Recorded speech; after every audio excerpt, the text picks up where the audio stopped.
He is Jalen Rose. I'm David Jacoby. We are Jalen Jacoby. What is it that we do? We take the time. We have the passion and the energy to give the people what they want. We have a Camp Cam Newton controversy. We have the Celtics getting beat by the Pelicans, but we start with the hottest team in basketball right now this minute. That is the Brooklyn Nets. They beat the Clippers after beating the Lakers, and it was Harden and Kyrie that carried them, combining for 65 points. Jalen, what do you think about this net streak?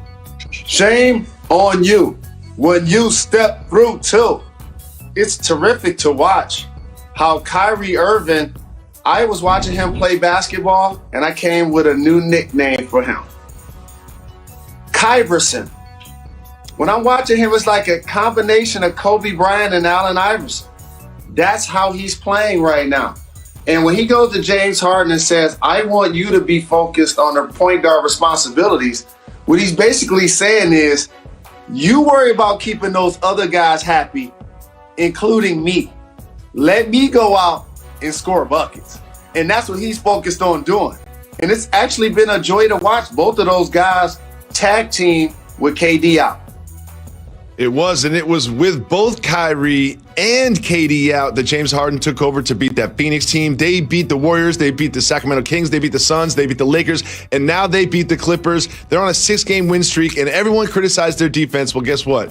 After that game against your Pistons, because you know when you don't play well against the Pistons, you have to have some conversations with yourself. In this 6-game winning streak, you can see the opponent's field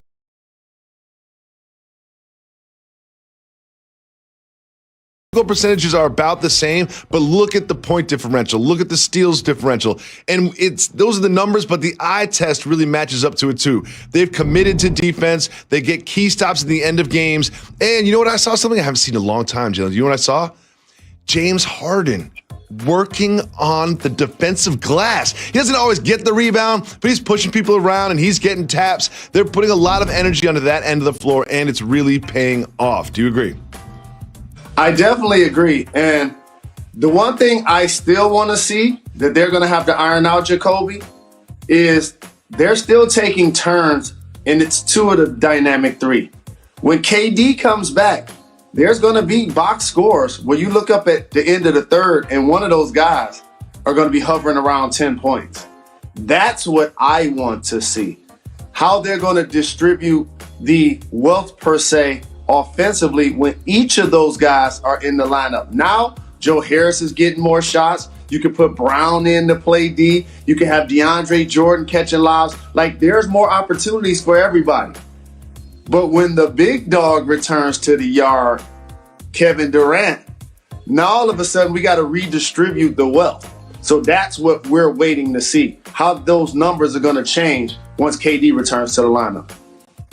Well, Bruce Brown, I'm glad you mentioned him. He adds so many things that they need, does so much for them that is positive, that doesn't end up in the box score. But Jalen, you know there's only one number that really matters for this team, and that is the score on the scoreboard. So I think it'll be a problem if they start losing, but if they keep winning, everything will be fine. And there's something I really wanted to talk with you about specifically, and that is Paul George being pulled at the end of the fourth quarter. Now, he was on a minutes restriction, but I have some questions about this. Number one, if he's on a minutes restriction, isn't it Ty Lue's job to make sure that he can finish the game and not play earlier in the game? And number two, if he's on a minutes restriction and there's 11 seconds left and you need a bucket, can't you put him in for 11 seconds? It's one of those things, Jacoby. I hate to tell this to media members and fans, but on some teams, most teams, the coach and or the player now have to tell the training staff and or management that I want to play anyway. That's the only way to usurp what happened yesterday. Paul George has to go to the squad and say, I feel really good. Allow me to manage my body. And in situations like that, if I want to be in, I'm going to be in. That may be a conversation or not be a conversation that they're having today.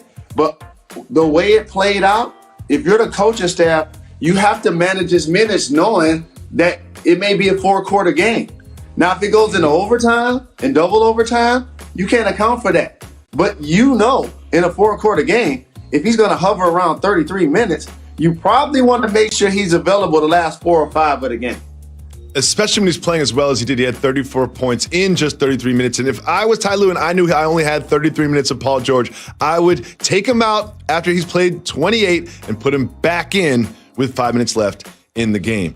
Jalen, moving on to another big game, and that was the Celtics and the Pelicans. This one was fascinating for so many different reasons. But in the end, it was the combination of Zion and Brandon Ingram that were just too much for the Celtics defense. There are a lot of things I took away from this game. Kemba Walker's been struggling basically all season. Williams gave the Celtics quality minutes defensively at the 5 spot. I don't anticipate you're going to see a lot of Tristan Thompson after you saw Zion Williamson bowl him over like that and he fell like a folding chair. And Daniel Theis is doing what he can competitively, but he's just not as good as some of the people that he's going to compete against. But let's make this all about the Pelicans.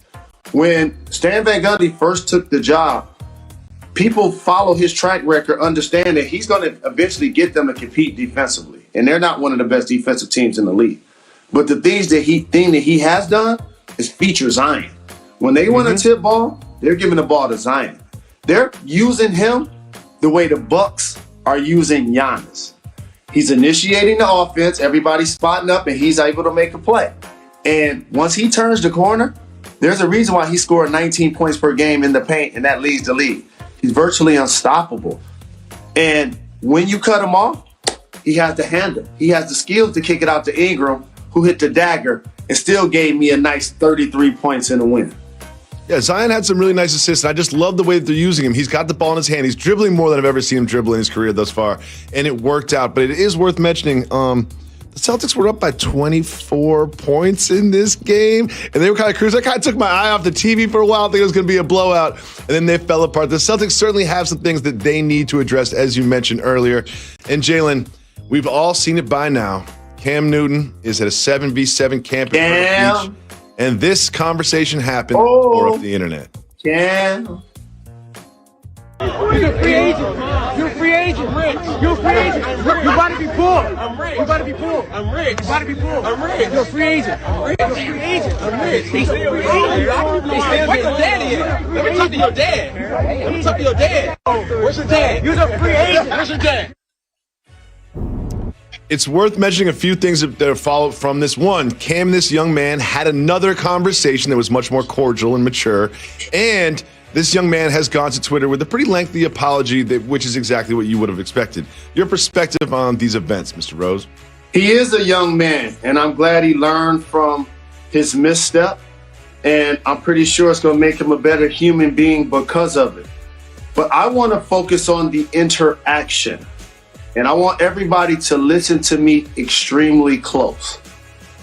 When you talk about that video, if the first thing that comes out of your mouth is that he shouldn't be talking to Cam like that because Cam is a terrific football player that won the championship at Auburn. Cam is a guy that won the MVP for the Panthers. He's a Heisman Trophy winner. If you're hitting me with Cam accolades, you're also a part of the problem. See, people that look like me for so very long, Jacoby, we get judged not only about how we produce, but we get judged by what have you done for me lately. We get judged by our accolades. How about the fact that that's a young man disrespecting his elder? How about that that's a young man who's at a camp that's sponsored by Cam Newton, that's doing something to give back to Carolina, the community that he played in for so many years.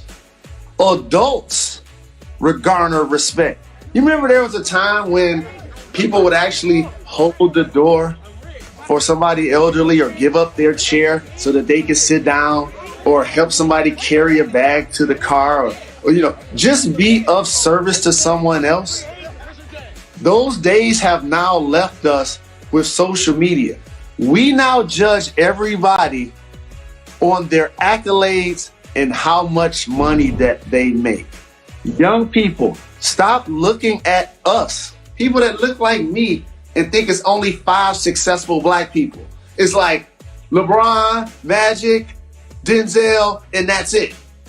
You know how many times I've been in that situation, Jacoby? You know how many times I've been to basketball camps and somebody want to raise their hand and want to tease me about Bobby Hurley or want to tease me about losing to Shaq and Kobe in the finals. They want to tease me about Kobe scoring 81 on me. And there's an opportunity for them to learn from me when there are people in their mind or on social media that call me a scrub. They call me a scrub. They call me a bum. You know what I'm saying? And the funny thing is, after everything accomplished, if you still type those words, if you still say those words out of your mouth, you're the problem. And I like the way Cam handled it, but I want to give y'all one last bit of game. I actually don't love his response. His response actually fed into the problem. His response fell back on, I'm rich. That's not our value, people. Our money, our celebrity, our accolades, our fame, that is not our value. That was just a young man disrespecting his elder, is what I saw.